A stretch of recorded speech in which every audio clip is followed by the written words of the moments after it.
শ্বশুর বাড়িতে তো সবসময় নিজে হাতে রান্না করেই খাই, কেন জানি না বাড়িতে আসলে আমার মায়ের হাতে যে কোনো রান্না সবসময় আমার কাছে অনেক বেশি ভালো লাগে। সবচেয়ে বেশি ভালো লাগে আমার মায়ের হাতে বানানো গরম গরম এই বড় বড় চিতই পিঠাটা, যেটা কখনই বাড়িতে আসলে আমি মিস করি না।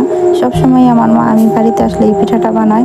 শুধু আমি পছন্দ করি তা বললে ভুল হবে, আমাদের ঘরে সব ভাই বোনেরাই কিন্তু মায়ের হাতের এই পিঠাটা অনেক বেশি পছন্দ করে। হাতে যদি হয় গরুর মাংসের তরকারি তাহলে তো কোনো কথাই নাই। তরকারির ঝোলের মধ্যে চুবাই চুবাই চিতই পিঠা খাওয়ার যে মজাটা, সেটা কিন্তু অন্য কোনো পিঠাই পাওয়া যায় না। বাপের বাড়িতে আসছি মাত্র কয়েকটা দিনের জন্য, তাই বিকালবেলা রেডি হয়ে গেছি বাচ্চাদের নিয়ে ভাইয়ের শ্বশুর বাড়ি যাবো। বাপের বাড়িতে আসবো আর এক মাকে দেখবো আর এক মাকে না দেখেই চলে যাব, সেটা কি করে হয় বলেন? আমাদের বাড়ি থেকে ভাইয়ের শ্বশুর বাড়ি খুব একটা দূরে না, পায়ে হেঁটে হেঁটেই যাওয়া যায়। তবে বাচ্চারা বায়না ধরছে তারা নাকি গাড়ি দিয়ে যাবে, তাই একটা গাড়ির জন্য দাঁড়ায় রয়েছি।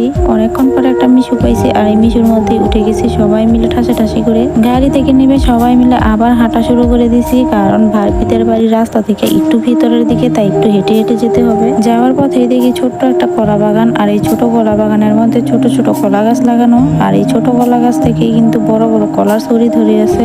একটু সামনে হাঁটতে চলে আসলাম ভাবিদের বাড়িতে। এখন সবাই মিলে চলে যাচ্ছি ঘরে। ঘরের ভিতরে বসার রুমে সবাই মিলে অপেক্ষা করতেছিলাম বাবুর জন্য। এখানে এসেও শান্তি নেই, দেখেন দুইজন মিলে কি কুটনামি বুদ্ধি করতেছিল, কি দুষ্টামি করা যায়। দুইজনকে এত বুঝে আনছে যে দুষ্টামি করবা না, সবাই কিন্তু খারাপ বলবে, তাও সেই দুষ্টামি বুদ্ধি চলতেছে দুইজনের মাথায়। যাই হোক, একটু পরে কিন্তু বাবু আসছে আর বাবুকে নিয়ে কারাকারি শুরু হয়ে গেছে। কখনো আমার বোন নেই, কখনো আমি নেই, কখনো আমার ছোট বোন নেই। আর আমার ছোট ছেলে বারে বারে বাবুর পায়ের মধ্যে আঙ্গুল দিয়ে দিয়ে গুতা দিয়ে দিয়ে দেখতেছিল আর বলতেছিল বাবু বাবু। ও ভাবতেছিল ছোট একটা বাবু, এটা কি না কি। অনেকক্ষণ ভাতিজিকে দেখলাম, তারপরে চলে যাব বাড়িতে।